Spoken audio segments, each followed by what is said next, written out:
बिस्मिल्लाहिर्रहमानिर्रहीम। अस्सलाम वालेकुम नाज़रीन, मैं हूँ आपकी मेज़बान मरियम शबीर और आप प्रोग्राम देख रहे हैं हम और हमारा माहौल। नाज़रीन, COP 26 की क्लोजिंग प्लेनरी कल एक दिन के डिले के साथ हुई है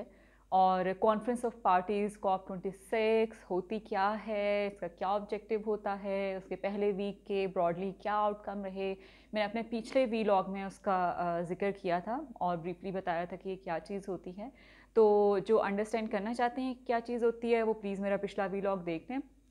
कल की मैं बात करूं जो क्लोजिंग प्लेनरी हुई उसमें बेसिकली ये होता है कि जो 2 वीक से जितनी निगोसिएशंस जो है वो कंट्रीज़ के दरमियान चल रही होती हैं क्लाइमेट चेंज से मुतालिक, चाहे वो अडेप्टेशन है, मिटिगेशन है, क्लाइमेट फाइनेंस है, जो भी ऑब्जेक्टिव कॉप के होते हैं उसके अराउंड, तो उस पर जो कंसेंसस होता है पार्टीज़ का 197 कंट्रीज़ का जो कंसेंसस होता है उसको नेगोशिएशन के बाद जो है वो किया जाता है। और एक दिन का डिले गालबन इसीलिए आया कि पार्टीज़ के साथ जो है जो होस्ट कंट्री थे वहाँ पे जो वो यूके जैसे है वो वहाँ पे बैक एंड फोर्थ नेगोशिएशंस जो है वो कर रहे थे। और जो कॉप के प्रेसिडेंट आलोक शर्मा हैं, he went down into tears जब उनने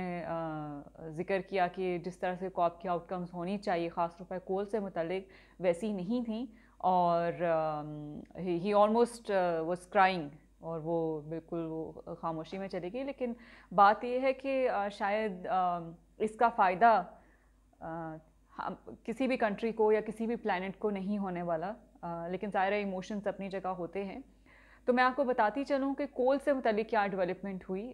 काफ़ी कंट्रीज़ ने जो है वो पहले जो निगोसिएशंस चल रही थी उनमें एग्री किया था। कुछ कंट्रीज़ ने फ़ेज़ आउट करने का भी जिक्र किया था, लेकिन जो फाइनल अब ड्राफ्ट आया उसमें कोल फ़ेज़ आउट के बजाय फ़ेज़ डाउन का वर्ड हुआ। अब इसका क्या मतलब होता है? फ़ेज़ आउट का मतलब ये था कि कम्प्लीटली कोल को नहीं कंट्रीज़ यूज़ करेंगे। काफ़ी कंट्रीज़ ने एग्री किया था, लेकिन अब फाइनल टेक्स्ट में जो है वो अब ये कहा गया है कि फ़ेज़ डाउन किया जाएगा, लेकिन यानी ग्रेजुअली उसको जो है वो कम किया जाएगा, ख़त्म नहीं किया जाएगा। इसका मतलब है कि coal is going to stay and it was predicted क्यों है कि इतने सालों से, इतनी सेंचुरीज से कोल का इस्तेमाल हो रहा है और कोल लॉबी इतनी स्ट्रॉन्ग है। और इसके अलावा आपके जो कोल के रिसोर्सेज हैं, जैसे इलेक्ट्रिसिटी जनरेट होती है, क्या इतने चीप और अफोर्डेबल समझे जाते हैं कि उससे बैक आउट करना बहुत सारे कंट्रीज़ की इकॉनमी उस पर डिपेंडेंट है, बहुत ही मुश्किल है। इसी वजह से वो इसको रिलक्टेंट होते हैं और रिलक्टेंट हुए कॉप में भी। और अगर आप देखें कि फ़ाइनल टेक्स्ट में जो है जो एम्फेसिस इस पे आया कोल को फ़ेज़ आउट के बजाय फ़ेज़ डाउन वर्ड चेंज करने का, वो इंडिया और चाइना की तरफ से मेनली आया। और उनका ये ख्याल था कि डेवलप्ड कंट्रीज़ इसमें कंट्रीब्यूट करते हैं तो हम जो है वो क्यों इसको जो है वो फ़ेज़ आउट की टर्मिनोलॉजी यूज़ करें, हम फ़ेज़ डाउन करेंगे। और 2060 तक जो है वो चाइना और 2070 तक इंडिया ने कहा है कि हम इसको जो है वो फ़ेज़ डाउन कर रहे होंगे। और कार्बन न्यूट्रलिटी की अगर आप बात करें तो वो कर रहे होंगे। उससे पहले वो कह रहे हैं कि टाइम लाइन जो डेवलप्ड कंट्रीज़ की है, जो रिच नेशंस की है, जो ज़्यादा कंट्रीब्यूट करते हैं, उस टाइमलाइन को हम क्यों उम्मीद करें, हम तो उस तरह से कंट्रीब्यूट नहीं करते। ठीक है, टेक्निकली देखें तो जो आपके 197 पार्टीज़ हैं UNFCCC पेरिस एग्रीमेंट के अंदर, ये सारा उसमें जो चाइना और इंडिया जैसे ममालिक जो हैं वो डेवलपिंग कंट्रीज़ की फहरिस्त में आते हैं। और ये नाज़रीन 1992 में जब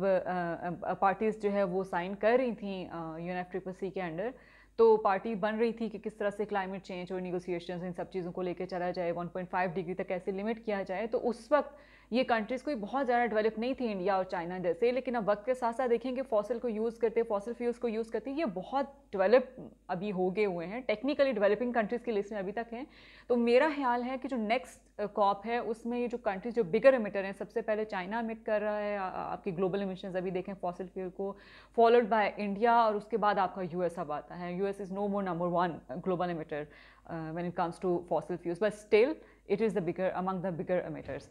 तो इसको जो है वो नेक्स्ट कॉप जो 27 कॉप होगी अगले साल, उसमें ये ज़रूर डिस्कस करने की कि जो कंट्रीज़ जो हैं उनको किस तरह से डेवलप्ड कंट्रीज़ की लिस्ट में शामिल किया जाए, जो ग्लोबली बहुत ज़्यादा अब उसको कर रहे हैं और जिनकी इकॉनमी बड़ी स्ट्रॉन्ग है अब। तो ये तो थी फॉसिल फ्यूल पे अपडेट। और इस पर बहुत सारे कंट्रीज़ ने जो है वो डिसअपॉइंटमेंट का इजहार किया कल जो क्लोजिंग प्लेनरी चल रही थी उसमें, कि ये टर्मिनोलॉजी चेंज नहीं होनी चाहिए थी, क्योंकि ये इनकरेज करने वाली बात है बहुत सारे कंट्रीज़ को भी कि यूज़ करते रहें कोल। और हमें जो है वो सबको, सब कंट्रीज़ को, सब पार्टीज़ को अपना जो है वो किबला दुरुस्त करने की ज़रूरत है, क्योंकि बेशक आप लिमिट के अंदर रहते हुए कर रहे हैं, but still it is harmful for the planet overall. लेकिन चूंकि कंट्रीज़ का जो है वो अपना नेशनल इंटरेस्ट भी होता है, तो उसी को देख के ज़्यादा बात कर रहे होते हैं, उसी को ज़्यादा एम्फसाइज कर रहे होते हैं, ताकि उनके अपने जो है वो नुकसान ना हो। लेकिन प्लानट का नुकसान हो रहा है, planet can not wait any more. जो सेकेंड अपडेट की अब बात करें तो उसमें जो क्लाइमेट फाइनेंस की अगर आप बात करें, तो क्लाइमेट फाइनेंस पे फॉसिल फ्यूल को फेज डाउन करने के लिए साउथ अफ्रीका को जो एक ब्रेक थ्रू डील मिली, जो पिछले वीलॉग में मैंने आपके साथ शेयर किया था, लेकिन पाकिस्तान को रिन्यूएबल पे शिफ्ट करने के लिए ऐसी कोई डील नहीं मिली है। और सिर्फ जो है वो यूके गवर्नमेंट ने अनाउंस किया था, जो कि मीडिया और प्रेसेस के थ्रू मैंने फॉलो किया, कि $55 मिलियन जो है वो उनको दिए जाएंगे, जो कि नेचर बेस्ड सोल्यूशंस और क्लाइमेट स्मार्ट इनोवेशन या इस मद में जो है वो दिए जाएंगे। और थर्ड अपडेट ये है कि जो लॉस एंड डैमेज फ्रेमवर्क होता है, इसमें ये है कि लॉस एंड डैमेज में ये है कि जो डेवलपिंग कंट्रीज़ है ख़ास तौर पे, वो ये कहते हैं कि आपके जो हीट वेव्स, ड्राउट्स, फ्लड्स, इस तरह के जो सारे फिनोमेना हैं, ग्लेशियर मेल्टिंग की वजह से जो फ्लडिंग होती है, इस तरह के जो सारे क्लाइमेट के हैं, उससे आपका बहुत लॉस होता है, आपको वो डैमेज होता है। कुछ जो है वो मेजरेबल होता है, दिखता है आपको जो आपका लॉस होता है, लेकिन कुछ ऐसा होता है जो आपको डायरेक्टली उस तरह से नहीं पता चल रहा होता कि ये लॉस है, लेकिन वो लॉस एक्चुअली होता है। जैसे मिसाल के तौर पर फ्लडिंग आती है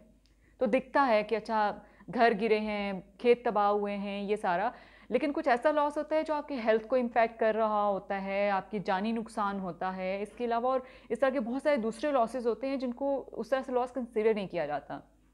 तो इस पे अंडर पेरिस एग्रीमेंट ये नेगोशिएशंस और ये सारी डिस्कशंस चल रही थी कि इसको फाइनलाइज, इसके टेक्स्ट को किया जाए और इसको माना जाए इसके ये एक चीज़ है, ये होती है, डेवलपिंग कंट्री से इससे इम्पैक्ट हो रहे हैं और इस पर फाइनेंस जनरेट करने की ज़रूरत है।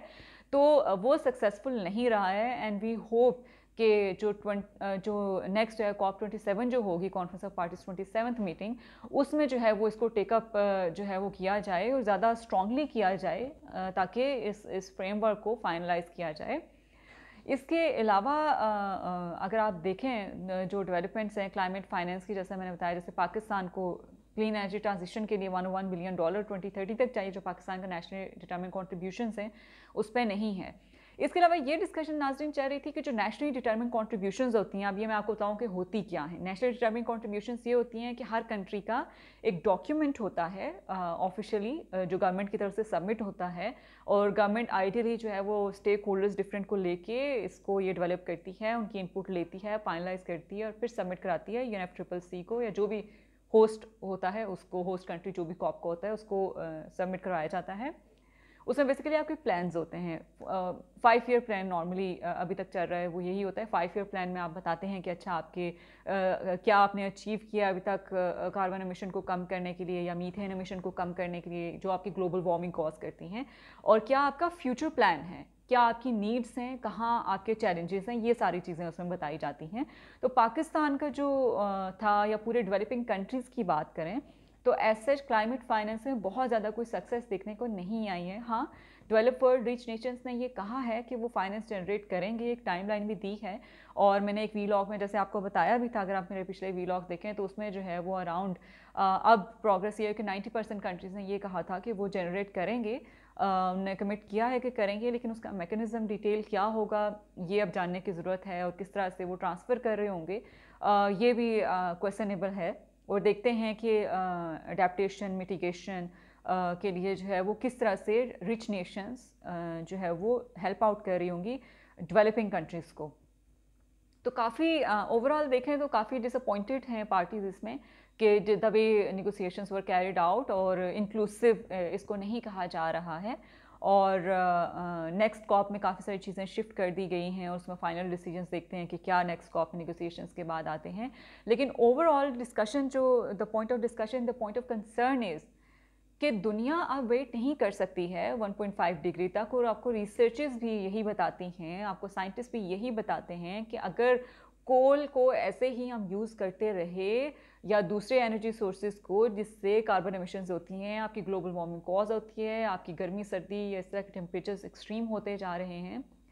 तो आपका टेम्परेचर जो है वो 1.5 डिग्री को आप छोड़ दें, 1.8 डिग्री को आप छोड़ दें, आपका 2 डिग्री से अबव जाने का खदशा है अगर बिज़नेस एज़ यूजुअल ऐसे ही रहा। बिज़नेस एज़ यूजुअल यानी कि ऐसे ही कोल का इस्तेमाल बढ़ता रहा, जो कि अब इस कॉप के बाद लगता यही है कि जैसे कोल और फॉसिल फ्यूल का इस्तेमाल